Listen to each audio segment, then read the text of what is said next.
Study rider return চ্যানেলে সকলকে স্বাগত। আজ ষষ্ঠ শ্রেণীর রায় মার্টিন প্রশ্নবিচিত্রা 2025 এই বইটি থেকে পেজ নাম্বার 198-এর পরিবেশ ও বিজ্ঞান বিষয়ের প্রথম পর্যায়ক্রমিক মূল্যায়নের 4 নম্বর school Contai high school HS and Midnapore collegiate স্কুলের প্রশ্নপত্রটি আমি সমাধান করে দেব। তো প্রথমে আমরা ফিজিক্যাল সায়েন্সের পার্টটা দেখে নেব। একের দাগে সঠিক উত্তরটি নির্বাচন করে লেখো।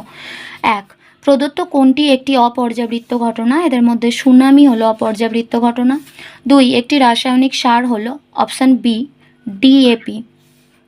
3. একটি একমুখী ভৌত পরিবর্তনের উদাহরণ হলো অপশান সি কাঁচের ফুলদানি ভেঙে যাওয়া।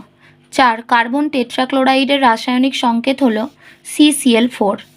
সোনার চিহ্ন হলো AU। একটি তরল ধাতুর নাম হলো পারদ। পরিস্রাবণ প্রক্রিয়ায় ফিল্টার কাগজের ওপর পড়ে থাকা কঠিন পদার্থটি হলো বি অবশেষ। 2 দাগে রয়েছে শূন্যস্থান পূরণ করো। 1. সোডিয়াম মৌলটির চিহ্ন হলো Na। ম্যালাথিয়ন এবং কার্বারিল হলো এক প্রকার রাসায়নিক কীটনাশক। 3 দাগে নিচের প্রশ্নগুলির অতি সংক্ষিপ্ত উত্তর দাও। 1. একটি উদাহরণ দাও যেখানে ভৌত ও রাসায়নিক পরিবর্তন উভয়ই সংঘটিত হয়। সেটা হলো মোমবাতির দহন। 2.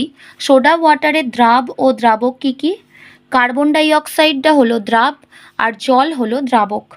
3. মিথেন গ্যাসের মধ্যে কার্বনের যোজ্যতা কত? 4।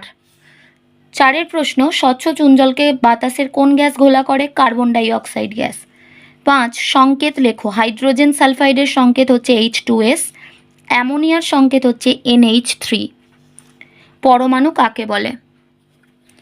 মৌলিক পদার্থের যে ক্ষুদ্রতম কণাতে মৌলিক পদার্থের সকল ধর্ম অক্ষুণ্ণ থাকে এবং যা রাসায়নিক বিক্রিয়ায় অংশগ্রহণ করে তাকে পরমাণু বলে।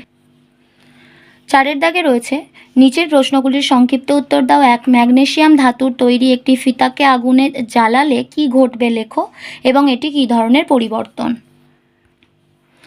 ম্যাগনেসিয়ামের ফিতাকে আগুনে ধরলে উজ্জ্বল আলোয় তারটি জ্বলতে থাকে এবং সাদা গুঁড়ো তৈরি হয়। ম্যাগনেসিয়াম এবং বাতাসের অক্সিজেন জুড়ে ম্যাগনেসিয়াম অক্সাইডের সাদা গুঁড়ো তৈরি